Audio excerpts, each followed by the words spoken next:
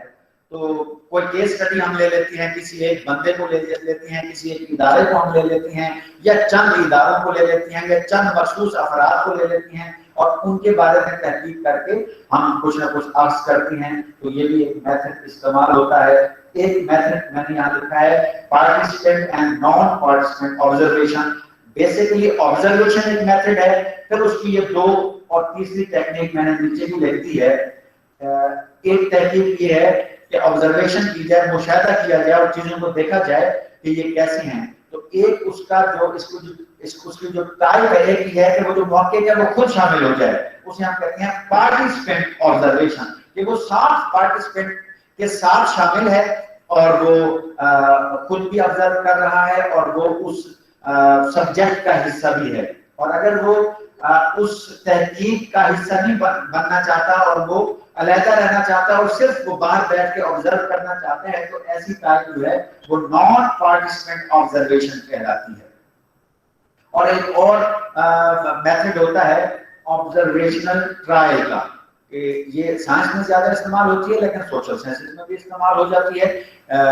یہ کچھ وقت کے منحصر ہوتی ہے. سائنس میں تو آپ کو پتا ہے کہ ایک چوہے کو فرض کریں رکھ دیتے ہیں لیب میں اور 1 سال پورا اس پہ تجربے کرتے ہیں, سال کے بعد جو نتیجہ نکلتا ہے وہ تحقیق ہوتی ہے. وہ یہ میتھڈ ہوتا ہے آبزرویشن ٹرائل کا. ہم سوشل سائنسز میں بھی ایسا کر سکتے ہیں کہ ہم کسی مریض کو جو ہے وہ دیکھتے ہیں کہ جو ہاسپٹل میں کینسر کا مریض ہے تو وہ 10 دن کے لیے اس نے آنا ہوتا ہے. ہم پہلے جو ڈاکٹر سے پتہ کر لیتے ہیں کہ کوئی ایسا مریض کہ جو جسے آپ نے کم از کم 30 دنوں کے لیے رکھنا ہو, 15 دنوں کے لیے رکھنا ہو, تو پھر ہم اس کو آبزرو کرتے ہیں کہ جب یہ بیمار ہوا تو کیا یہ نماز پڑھتا تھا کہ نہیں پڑھتا تھا, جب یہ بیمار ہوا تو کیا یہ تلاوت زیادہ کرتا تھا کہ کم کرتا تھا, جب یہ ٹھیک ہوا اور اپنے گھر چلا گیا ہم وہاں بھی اس کو 15 دن دیکھتے ہیں اور وہاں اس کو آبزرو کرتے ہیں کہ ٹھیک ہونے کے بعد یہ کتنی تلاوت کرتا تھا, ٹھیک ہونے کے بعد یہ کتنی تسبیحات پڑھتا تھا. جب یہ بیمار تھا تو اس وقت اس کی اپروچ کیا تھی کہ اب میں برائی نہیں کروں گا, اب میں کسی کو تنگ نہیں کروں گا, اب میں خیرات زیادہ کروں گا. اور جب یہ ٹھیک ہوا تو اس وقت اب عملی طور پہ کیا ہے, یہ جو میتھڈ ہوتا ہے اسے آبزرویشنل ٹرائل کے ذریعے سے جو ہے وہ عکس کیا جاتا ہے. تو یہ سارے جو ذریعے ہیں ریسرچ میتھڈ کے, ہم سوشل سائنسز میں بھی ان کو استعمال کر سکتے ہیں, سائنس والے بھی ان کو استعمال کرتے ہیں. ان کو جو ہے مزید تفصیل کے ساتھ بھی بیان کیا جا سکتا ہے, لیکن آپ کو پتہ ہے وقت کی قلت ہوتی ہے. تو بالعموم جو اسپیکر ہوتا ہے وہ کوئی اشارہ دیتا ہے, اس کے بعد آپ کا شوق ہے, آپ کا ذوق ہے کہ آپ کتنا گہرائی سے اور گہرائی سے جا کے اس کو پڑھتے ہیں اور دیکھتے ہیں اور اس سے استفادہ آپ کرتے ہیں. اچھا جی, الٹ ہو گیا, یہ کر دیجیے.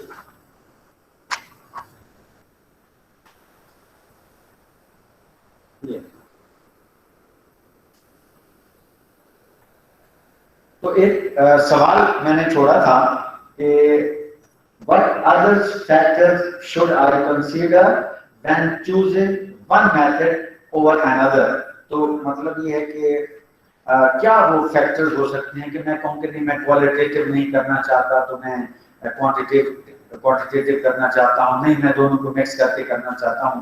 تو یہ بیسیکلی یہ آپ پہ ڈیپینڈ کرتا ہے.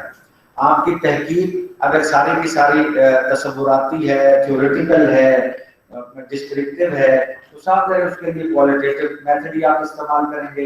لیکن اگر آپ ساتھ سروے ڈالنا چاہتے ہیں, آپ ساتھ کوئی انٹرویو کر کے ڈیٹا جو کلیکٹ کرنا چاہتے ہیں, تو وہ آپ کوانٹیٹیو بھی ساتھ شامل کر لیں گے. یہ آپ پہ ڈیپینڈ کرتا ہے, یہ محقق پہ ڈیپینڈ کرتا ہے. ہم بحیثیت ٹیچر یا سپروائزر آپ کو مجبور نہیں کر سکتے. ہم آپ کو کہہ سکتے ہیں کہ یہ ٹاپک ہے, اس کو اس اینگل سے بھی کیا جا سکتا ہے اور اس اینگل سے بھی کیا جا سکتا ہے. اب آپ کی مرضی ہے, آپ اس کے لیے جو بھی اینگل استعمال کریں, چاہیں تو آپ کوالٹیٹیو ریسرچ کا ٹول استعمال کریں, چاہے تو آپ کوانٹیٹیو جو ہے ریسرچ میتھڈ کا ٹول یوز کریں. میں نے ابتدا میں آپ کو بتایا تھا کہ ان سب چیزوں کو اگر ہم چھوڑ بھی دیں, ٹیکنیکل چیزوں کو, تو بالعموم جو ہے ہماری تحقیق 3 طرح کی ہوتی ہے. یا وہ ڈسکرپٹیو ہوتی ہے, اس میں اگر کہیں لکھا ہوا آ جائے, یہ آ گیا جی, یا وہ ڈسکرپٹیو ہوتی ہے, یعنی کوئی سروے ہو سکتا ہے, کوئی ہسٹوریکل آپ کچھ کرنا چاہ رہے ہیں, کوئی کنٹینٹس ہیں یعنی تفسیر ہے, آپ اس کو انالیسس اس کا کرنا چاہ رہے ہیں, تو ایتھنوگرافک ہے, نیریٹو ہے, کوئی بھی ہے. اس طرح کی جو بھی تصوراتی تحقیق ہے, وضاحتی تحقیق ہے, تو اس طرح ہوتی ہے. ایک جو ہے وہ ایسوسیشنل ہوتی ہے, جو آپ تقابلی کرتے ہیں. بالعموم اسلامیات میں اس کا بڑا کام ہے, ہم کمپیریٹیو اسٹڈیز کے حوالے سے بہت کام کرتی ہیں, تو وہ ایسوسیشنل تحقیق کہلاتی ہے, جس میں تقابلی مطالعہ ہو. اور جو تیسری جو ہے وہ ایکسپیریمنٹل ہوتی ہے. اس میں ہی رہ کے ہم نے جو ہے وہ تحقیق کرنی ہوتی ہے. اگر آپ کا ریسرچ میتھڈ ٹھیک ہے, اگر آپ کا ریسرچ ڈیزائن ٹھیک ہے, تو ریسرچ خوبصورت بھی بنے گی, ریسرچ کارآمد بھی ہوگی, اور ریسرچ سے استفادہ بھی کیا جائے گا. یہ بہت بڑا مرحلہ ہوتا ہے کہ جب آپ طے کرتے ہیں کہ آپ نے اپنی منزل تک پہنچنا کیسی ہے. یہ ایسے ہی ہے کہ جب آپ نے کسی منزل تک پہنچنا ہو اور آپ کو بالکل یہ کلیئرٹی نہ ہو کہ آپ نے گاڑی پہ جانا ہے, جہاز پہ جانا ہے, بحری جہاز پہ جانا ہے, پیدل جانا ہے, کیسے جانا ہے, بس آپ کا تصور ہے کہ میں نے اسلام آباد پہنچنا ہے. اب آپ کو موضوع تو مل گیا, آپ کو ایک منزل بھی نظر آ رہی ہے کہ آپ نے اسلام آباد جانا ہے, کیسے جانا ہے, کیونکہ اس کا تعین آپ نے نہیں کیا, تو آپ کو تکلیف اٹھانی پڑے گی, آپ کو زحمت ہوگی, آپ کو کبھی یہ سوچنا پڑے گا, کبھی وہ سوچنا پڑے گا, وقت ضائع ہوگا, پیسہ ضائع ہوگا, منزل کے ملنے کے چانس تھوڑے کم ہوتے جائیں گے, اور منزل آپ سے دور دور ہوتی جائے گی.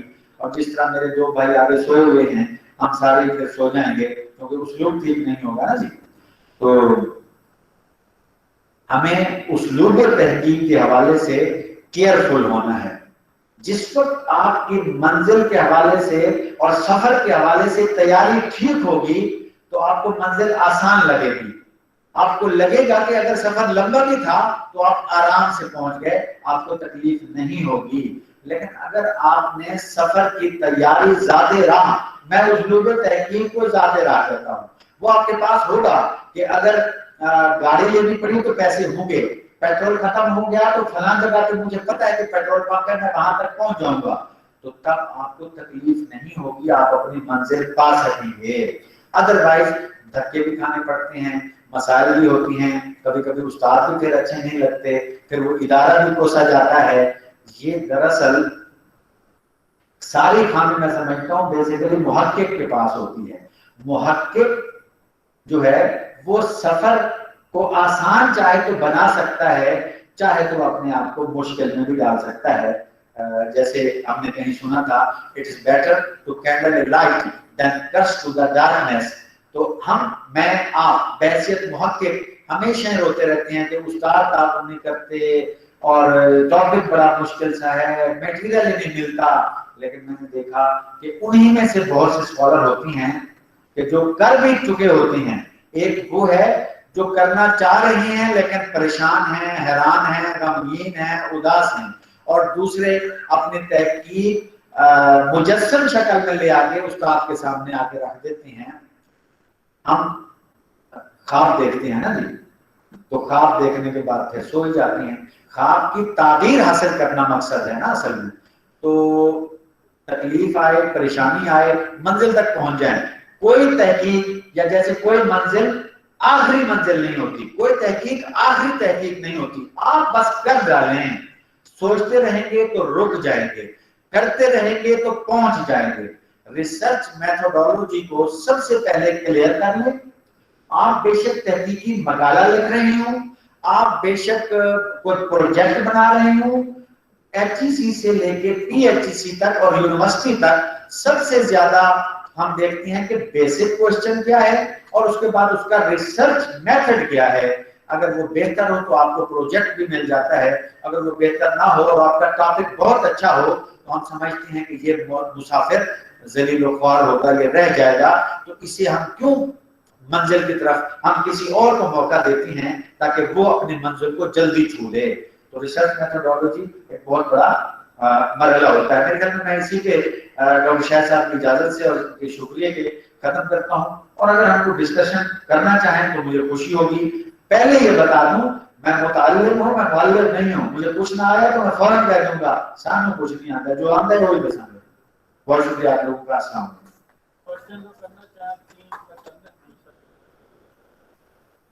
جو ریسرچ میتھڈ ہے اس کے اندر کیا ہمیں آلریڈی ڈیسائیڈ کر لینا ہوتا ہے کہ میں یہ میتھڈ یوز کروں گا کوانٹیٹیو یا کوالٹیٹیو، یا ہم جب ریسرچ اسٹارٹ کر دیتے ہیں چیزیں اسٹارٹ کر دیتے ہیں آگے جا کے فیل ہوتا ہے کہ یار میں نے تو اسٹارٹ کیا تھا لیکن کوانٹیٹیو. بہت شکریہ، سمجھ آ گئی. جو بولنے اچھا ٹھیک ہے جی. محترم شفیق صاحب خوشی ہوئی، اب آپ یاد بھی رہیں گے. بہت سے دوست بیٹھے ہیں نہیں یاد رہیں گے، شفیق شفقت والے ہیں یاد رہیں گے. شفیق صاحب آپ نے لندن جانا ہے اور آپ نے یہ ساتھ پٹھانستان ہے کیا ہے یہاں جانا ہے، تو آپ کو کوئی نہ کوئی فیصلہ کرنا ہوگا. کیا پٹھانستان تک جو کہ 10 کلومیٹر ہے آپ جہاز پہ جا سکتے ہیں؟ نہیں. اور لندن کیا آپ سائیکل پہ جا سکتے ہیں؟ نہیں. ہم نے موضوع اور منزل موضوع کو کہتے ہیں. جو منزل ہے نا وہ بیسک ہمارا موضوع ہوتا ہے، کیونکہ ہم نے اس کی تحقیق کرنی ہوتی ہے نا، اس سوال کو پانا ہوتا ہے جو ہمارے موضوع میں ہوتا ہے. تو بالعموم ہم میتھڈولوجی کو پہلے ہی بنا لیتے ہیں کہ چونکہ میری جو تحقیق ہے یہ ہے کہ قرآن کی روشنی میں سود کی حیثیت، تو اب یہ لائبریری میں بیٹھ کے کرنے کی ہے تو میں کہہ دوں گا کہ جی یہ میری کوالٹیٹیو ریسرچ ہے. لیکن اگر ٹاپک ہے کہ سود کے بارے میں آج کا معاشرہ کیا کہتا ہے، تو اب میں نے چونکہ انسانوں کے پاس جانا ہے، ان سے ڈیٹا کلیکٹ کرنا ہے اور اس کو اسٹیٹ لگا کے اور ایک سافٹ ویئر سے گزار کے لے کے آنا ہے، تو پھر میں لکھ دیتا ہوں اس میں کہ میں ڈیٹا کلیکٹ کروں گا اور میں پھر اس پہ ایس پی ایس ایس لگاؤں گا اور پھر میں اس سے جو ہے اپنا ریزلٹ جو ہے وہ اناؤنس کروں گا یا ڈکلیئر کروں گا. تو بالعموم ریسرچ میتھڈولوجی آپ کو ڈیفائن کرنی پڑتی ہے، وگرنہ جب آپ منزل شروع کرتے ہیں تو آپ کو پتہ چلتا ہے کہ یار وہاں تک تو ویسے ہی جہاز نہیں جا سکتا تھا، میں نے ویسے ہی سوچا تھا کہ جہاز پہ چلا جاؤں گا تو جلدی پہنچ سکوں گا، تو سائیکل ہی لینا پڑے گا ہمیں. تو پہلے ہی ہم طے کر لیں تاکہ آپ کے موضوع کو اپروول بھی مل جائے. ایک ریسرچ وہ ہے جو آپ اپنی مرضی سے کرتے ہیں، آپ اپنے لیے کوئی کتاب لکھنا چاہتے ہیں، آپ اپنی کوئی یادداشت لکھنا چاہتے ہیں، جیسے مرضی لکھ لیں. لیکن اگر آپ پبلک کسی انسٹیٹیوشن میں ہیں یا کوئی آپ کو ہائر کرتا ہے تو وہ یہ تقاضا کرتا ہے کہ پلان بھی بتاؤ. ایسے نہیں ہم تمہیں پیسے دے دیں، اپنا پلان بتاؤ، اپنا ڈیزائن بتاؤ. تو اس میں پھر یہ ریسرچ میتھڈولوجی جو ہے وہ ایک کمپوننٹ ہوتا ہے جس کو آپ نے کلیئر کرنا ہوتا ہے. کیا یہ تشریفی بخش ہے جواب؟ بہت شکریہ. آپ کو کیسے پتہ لگے کہ میں جو پاکستان سے آیا ہوں؟ بس علم کے حصی ذرائع ہوتے ہیں 5 اور علم کے غیر حصی ذرائع بھی 5 ہوتے ہیں. تو حصی تو یہ ہے کہ آنکھ سے دیکھوں، ناک سے دیکھوں. غیر حصی ہے کہ مجھے حدث ہو جائے، مجھے الہام ہو جائے اور مجھے وہ کیا ہے وہی کے علاوہ سب کچھ آ جاتا ہے. تو میں نے مشاہدے کے ذریعے دیکھا کہ آپ پٹھانستان سے تعلق رکھتے ہیں. بہت شکریہ. جی Chicago manual basically referencing style کے اب دنیا نے مختلف ڈرامے بنائے ہیں، تو اس میں ایک ڈرامہ شکاگو مینول ہے، ایک ڈرامہ آپ کا اے پی اے سٹائل ہے. تو شکاگو مینول آپ کہیں شکاگو کا مطلب ہی امریکہ ہے تو انہوں نے بنایا شکاگو یونیورسٹی نے. تو انہوں نے بتایا کہ جب تحقیق کی جائے تو اس میں ریفرنس کا استعمال کیسے کیا جائے, اس میں کوٹیشن کیسے دی جائے, اس میں پنکچویشن کیسے دی جائے, اس سارے عمل کو انہوں نے شکاگو مینول کا نام دیا. اب پہلا جو بنایا انہوں نے کچھ ہی دنوں کے بعد انہوں نے کہا کہ نہیں آپ چینج کر دیں, پھر چینج کر دیں, کرتے کرتے اس وقت میرے خیال میں ڈاکٹر شاید ابھی میرے حوالے سے استاد ہیں, یہ صحیح بتا سکیں گے کہ غالباً 17 اس وقت ورژن چل رہا ہے کہ اب اس طرح ہونا چاہیے, اس طرح کر لینا چاہیے. اور یہ انداز کہنے کا مطلب یہ ہے کہ شکاگو مینول یہ انسان نہیں بناتا, انسان کو خوبصورت بناتا ہے. Fair and lovely Chicago manual ہے کہ اب آپ یہاں فیئر اینڈ لولی لگائیں گے, لفظ سے کام نہیں چلتا تو آپ خوبصورت ہو جائیں گے. یہ ایک طریقہ کار ہے. جی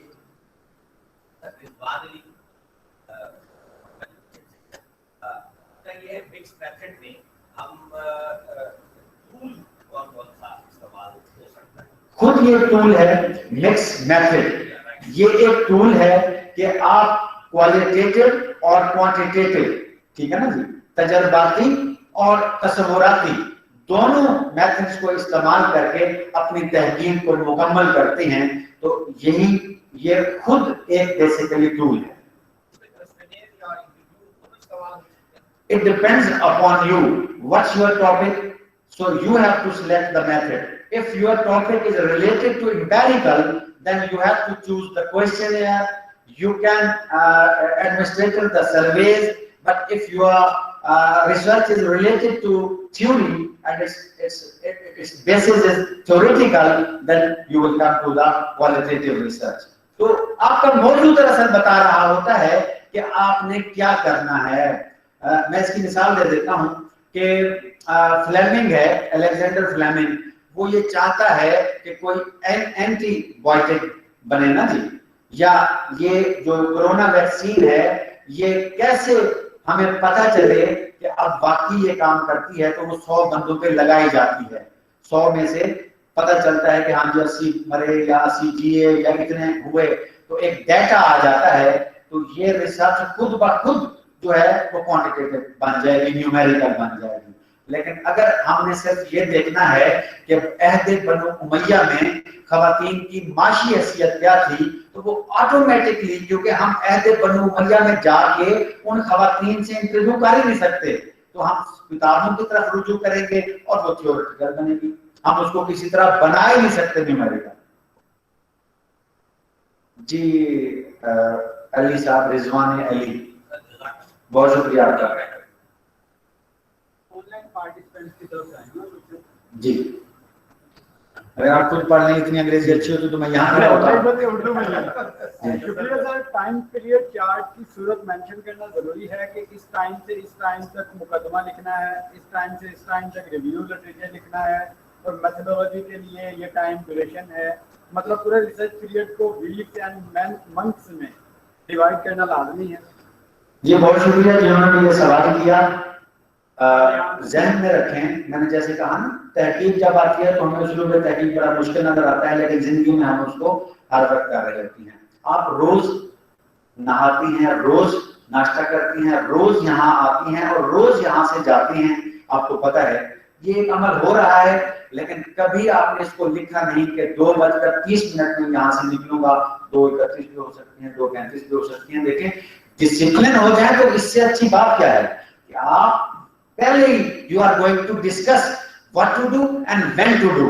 اگر تو ایسا ہو جائے تو دیٹس گریٹ, بہت اچھی بات ہے, کیونکہ اب آپ اسپیسیفک ہو گئے کہ اب میرے پاس I have the specific time and I have to do this and this with in this time. یہ تو کمال کی بات ہے.